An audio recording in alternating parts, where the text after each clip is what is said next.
The new Renault Duster was recently launched, and the brand was very particular about mentioning that the DCT features a wet clutch. But what exactly does it mean when a manufacturer explicitly mentions that the clutch is a wet one or a dry one? We'll find out today, but first let's understand what a DCT actually is.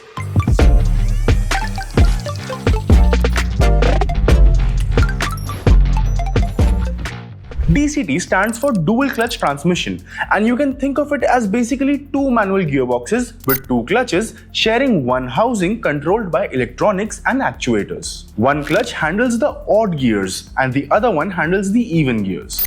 While one gear is helping you drive the car, the next gear is already pre-selected, and that is why DCTs can shift very quickly. Now, the core difference between a wet and a dry clutch transmission is in the name itself. A dry clutch DCT uses clutch packs that run without oil, while a wet clutch DCT uses clutch packs bathing in oil. And this one difference changes almost everything: heat tolerance, smoothness, torque capacity, efficiency, cost, and long-term behavior in traffic. But which one is better at what? In dry clutch DCTs, the clutch plates operate dry like the clutch of a manual car. Whereas in a wet clutch DCT, the clutch plates operate in transmission oil, which cools and lubricates them. That oil is the reason a wet clutch DCT usually survives harder use and more torque. Moving on to some pros and cons, a dry clutch DCT is usually better with efficiency, lighter weight, slightly cheaper, and the maintenance is simpler. But the clutch wear can be an issue. A wet clutch DCT is better at cooling, has higher heat resistance, is better at handling higher torque, better with low speed smoothness, handles stop and go traffic better, and is more tolerant towards hard launches, and is overall more abuse friendly but needs oil service. Due to less cooling, dry DCTs can get hot and wear faster.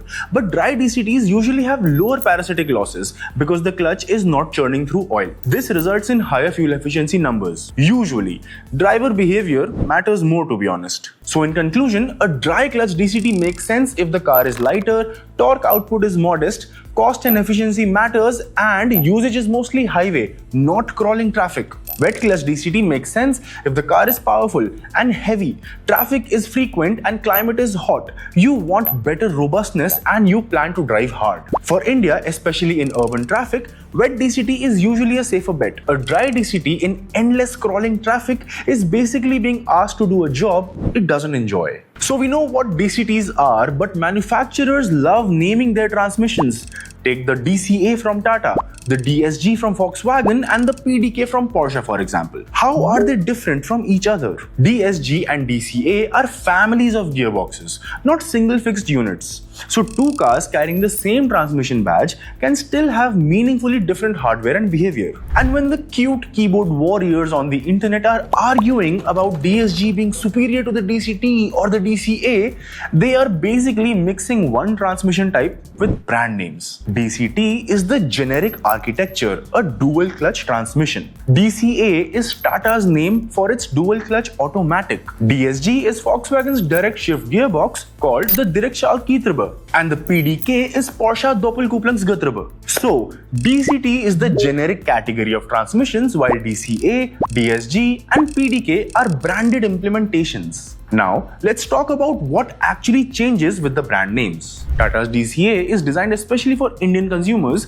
and highlights a wet clutch with active cooling, machine learning, shift-by-wire, self-healing, and auto park lock. Tata also marketed the original Altroz DCA as the world's first DCT with a planetary gear system. Tata's own current model information also shows that DCA is a label across multiple implementations, not one fixed spec. The DSG is VW's umbrella name, not one gearbox. A DQ200 DSG and a DQ381 DSG are not the same, even though both wear the DSG badge. VW's own documentation ties the DQ200 to a smaller ETSI application, while the DQ381 and the latest 7-speed DSG are used in higher torque Golf GTD and Golf R applications. So when someone says VW DSG is good or VW DSG is bad, that's a very lazy analysis. The gearbox code matters, and some DSGs are commuter-minded units, while some are genuinely stout performance boxes. PDK is Porsche's performance-first DCT family. Porsche's current material shows that and many 911 Carrera models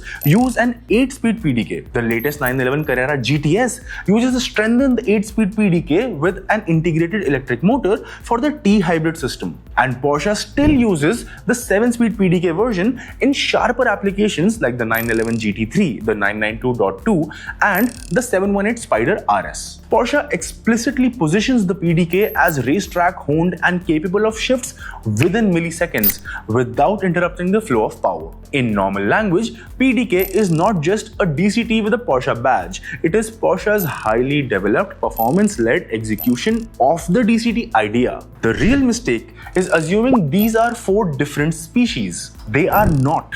They are one transmission concept executed with very different priorities. And that's it for this video.